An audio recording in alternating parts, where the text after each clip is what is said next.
Nanti selesai Isya, kalau mau mengaji, di situ pas. Apa yang dibaca?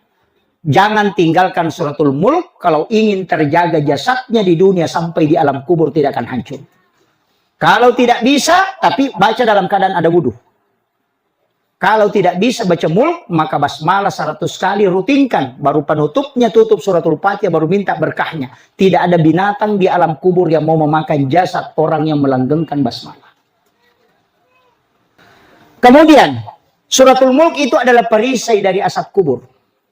Sebenarnya ada beberapa amalan itu Pak supaya orang tidak terkena azab kubur. Ada beberapa di kitab itu, termasuk kalau memasukkan orang ke dalam lahat, ketika sudah dibaca Bismillahirrahmanirrahim ala millati wa sunnati Rasulillah, ambil tanah 2 genggam, bacakan inna ansalnahu 7 kali.